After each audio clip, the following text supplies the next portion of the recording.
Hey everybody, G Bear, another episode of Homesteading the Desert out in the upper California desert. What a beautiful day today. It was so nice. I took some time off to myself after I did a bunch of work, of course, and I worked on my tan lines, and I guess I did a good job because I just looked in the full length mirror and I don't have any. So here we go. I got this thing completely, perfectly graded, ready for the container to come in tomorrow. And I'm going to be recording all of that so you can see how that's all done. And what I did was I also got my little orange flags out. You can see them here on the corner there, and then they go all the way out into that lake area. And then they come down the road this way, and they go all the way down, and I put them to the left of the driver. So I had to actually widen the road over here because there was no way that he was going to come in with a big truck and a 40-foot container on the back and be able to make some of the corners without the back tires of the container running over bushes and stuff like that. So I took out the bushes that were right here. There was one right by that flag, and then over there I plowed it back and took half that bush out, and that one was full of ground squirrel holes anyway, so now they're all buried over and I don't have to worry about the ground squirrels using that as a hideaway. And down there was another one by that right over by that flag. I took that one out so he can make that turn coming in. You see he's going to come in from the left right there and then make a big wide swing here. And then he's going to stay tight to the container over here. And I got one right by the container door there, and then he can make that big swing out without hitting my pole. And that's going to make it real easy for him to do the drop off. Again, I'm going to record all of that tomorrow, so look forward to that video. You also see I did some more grading over here, and I got a few stakes drilled into the ground or pounded into the ground. And what this is going to be the area where my critter-proof garden is going.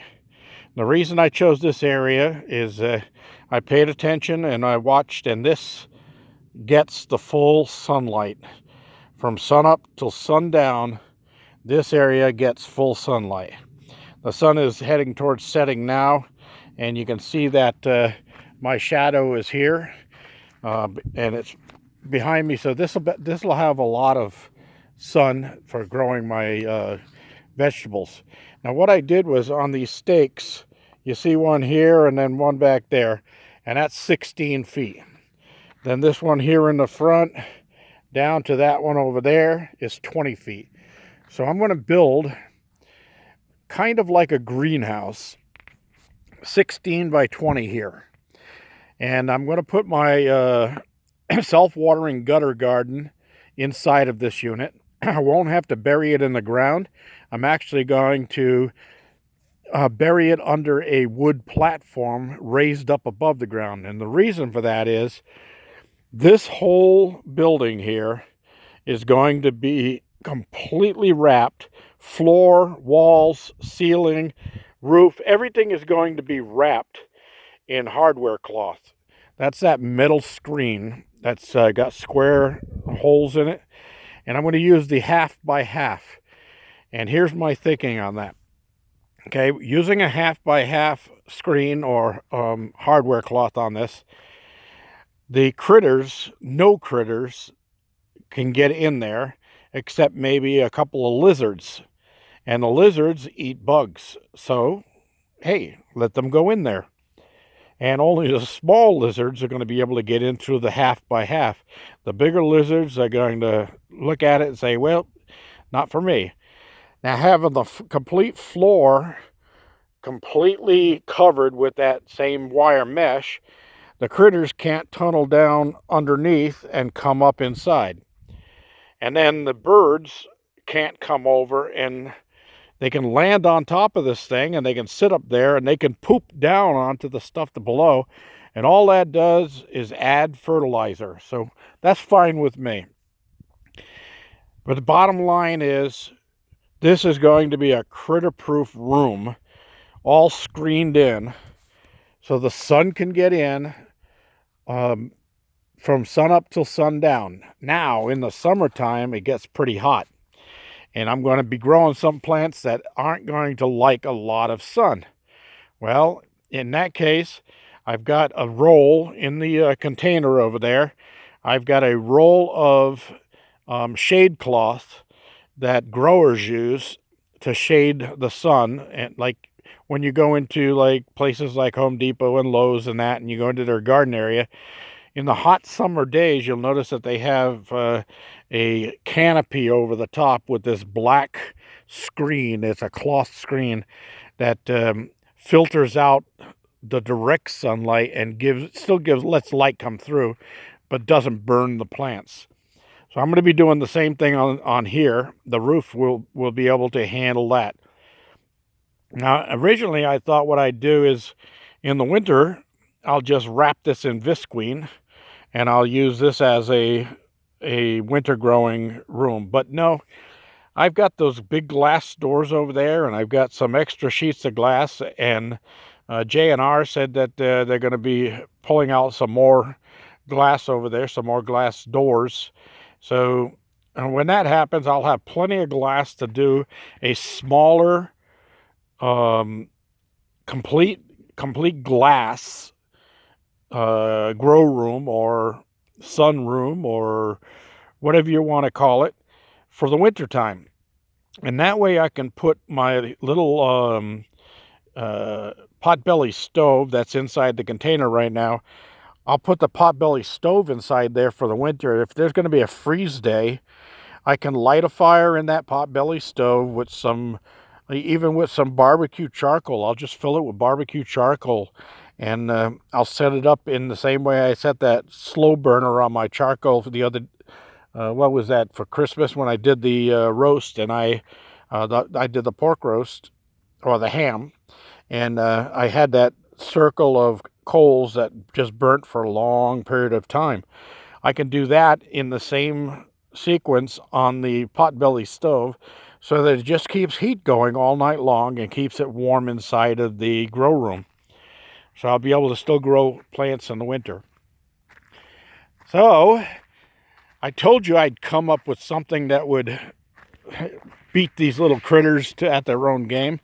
They ain't going to be able to get in that thing, so they can't do anything. And here's a little sketch I did. Oops. It's easier if you see it not upside down. Here's a little sketch I did come up with. And it'll be 8 foot tall, and then it'll have 8-foot rafters on the roof. And these don't have to be 16 centers, not even 2-foot centers, because they're only going to be holding wire like a screen. So I don't have to do a complete superstructure on this. It just has to be strong enough so I can lean across the rafter and bang a couple of U-nails in to hold the screen down so it doesn't open up on me. So this is basically what I'm doing, and I'm going to have a 40-inch door here in the center, going in right here on this side, right about there.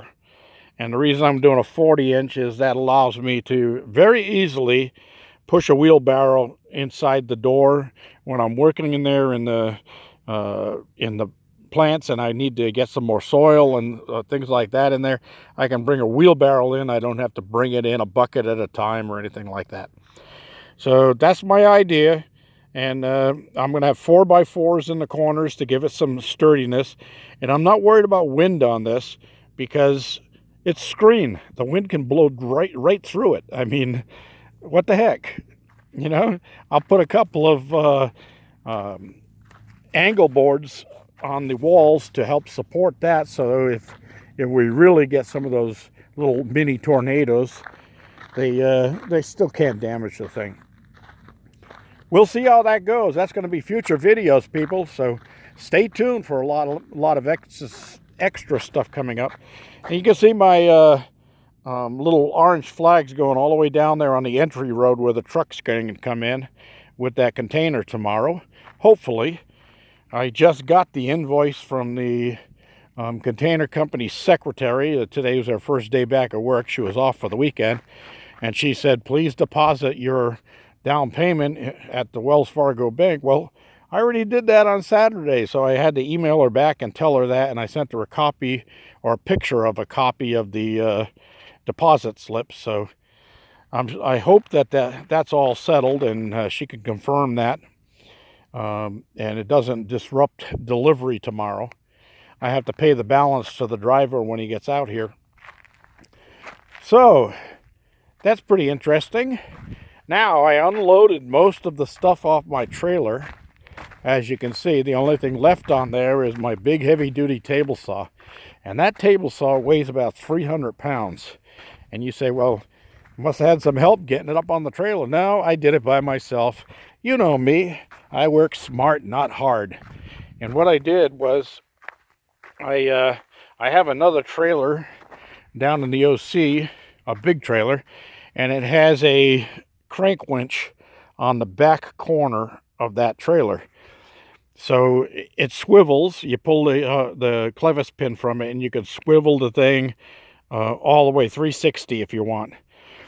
And what I did was I used that to pick this thing up, and I rolled the trailer underneath it, and then dropped this thing back down on top of this trailer. Now I'm out here by myself at the Desert Homestead. So you're thinking, well, how's he going to get that thing down off the trailer? Well, I'm not going to ruin the surprise. I'm going to show you how I do that in another video. And like, again, I say it all the time, work smart, not hard. This is a big cast iron table. That's why I've got the cloth on top of there. It's actually a welding shield. And that keeps the moisture off the top so it doesn't rust. And I'm not worried about anybody running away with this thing even if they got here in the night. If they can grab a 300-pound saw, toss it on their back, and run down the road with it faster than I can shoot at them, well, hey, I don't want to mess with that guy. I'll let him have the saw. So anyway, that's the story there. And I will back this one up to the new container, because the only thing going in the new container on this trip is going to be this table saw and my ATV, because I already moved all these other tools into the first container, and there's no room for the ATV in there anymore. All right, that's it. Right here in front of me is my little coyote feeder. It's not the cleanest thing in the world, but you know what? The coyote doesn't seem to matter. I leave some food in there at night for him. Any bones that are left over. I'm having a steak and baked potato with roasted carrots and some mushroom gravy to go over the top of my steak for dinner tonight. And the bone from the steak it's a bone-in ribeye, so the bone is going to come out here and lay in here. If there's any other scraps on the plate, they'll come out and lay in here. And tomorrow morning, this will be wiped clean again. That coyote sure enjoys it. But guess what? I'm finding little tufts of fur from ground squirrels underneath bushes all around this campground. And that's a good thing. That means that the coyotes are doing their job, and they may not get enough to eat with the little bit of scraps I leave them here. So they're going after the ground squirrels. And I don't see any new holes dug. I don't see any damage around any of the plants anymore. So maybe, just maybe, let's keep our fingers crossed, maybe I got the idea on how to get rid of them. And that is to keep a coyote handy. And they only come at night, so I'm not worried about them during the daytime. And he'd probably come over to me and lick my hand for all the money or all the food I've been giving him. But hey, who knows? Dances with Wolves, right? That's that old movie where that guy made friends with a wolf and became his pet, almost like a dog. Showed up every day for the feeding.